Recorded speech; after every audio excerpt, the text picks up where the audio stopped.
HTTP cookies. What is a cookie? An HTTP cookie, also known as a web cookie or a browser cookie, is a piece of data that the server sends to the user's browser. It is typically used for three purposes. First is session management, for example, your login, keeping track of your shopping cart, or game scores. The second one is personalization, let's say you picked a theme or you selected a different type of measurement such as imperial or metric. And the last type is tracking. It's recording user behavior. This can be used for things such as ad recommendation engines. However, cookies were used for general client-side storage, but that is no longer the case. So how are cookies created in the first place? After receiving an HTTP request, the server can send a setCookie header along with the response. The cookie is generally stored by the browser, and then the cookie is automatically sent with the request back to the same server. So the way this looks like is something like this. We have the setCookie as the HTTP header, and then the value will be a cookie name and value pair separated by an equal sign. So how long do cookies live for? We can define the lifetime of a cookie in two different ways. First is session cookies, which are deleted when the current session ends. This is defined by the browser, which can sometimes be when the browser closes or never. Also, we have permanent cookies, which are deleted by the date specified in the expired attribute.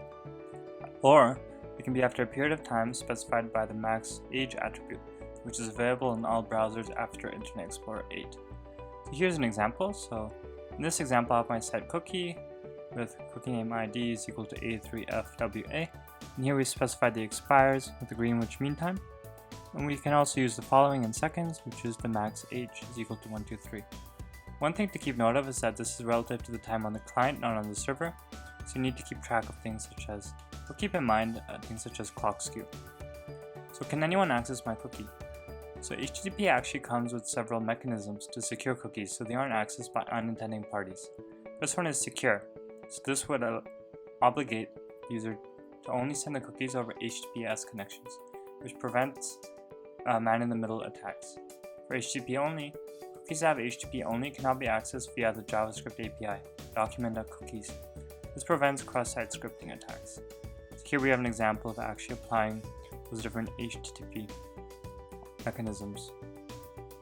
So a cookie is sent with every request to a domain. So previously I mentioned that once you receive a cookie, all subsequent requests to that domain will also have those cookies sent along with it. So how does it look for subdomains? So the domain and path attributes define the scope of the cookie, so the URLs that the cookie should be sent to.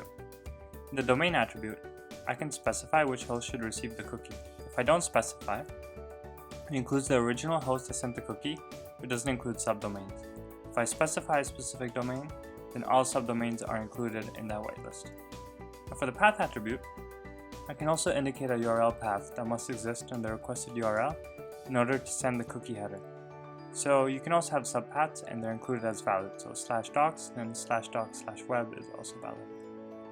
So what do I do if an HTTP request from food.com and I send an HTTP AJAX request to bar.com? Will all cookies be sent to bar.com as well?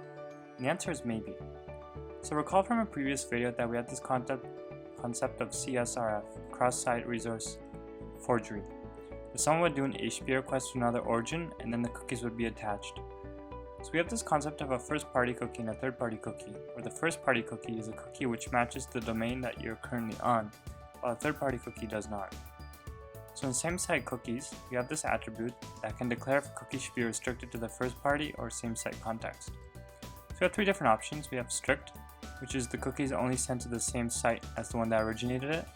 Lax is the exact same as strict, except it allows the user to navigate to that site via a URL. And none means it fully allows you to do cross-site requests.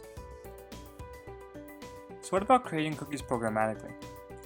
So you can also use the document.cookie API, like I mentioned before, to create new cookies and access them. So using the JavaScript prototypes, setters and getters, and document.cookie, we can create new cookies.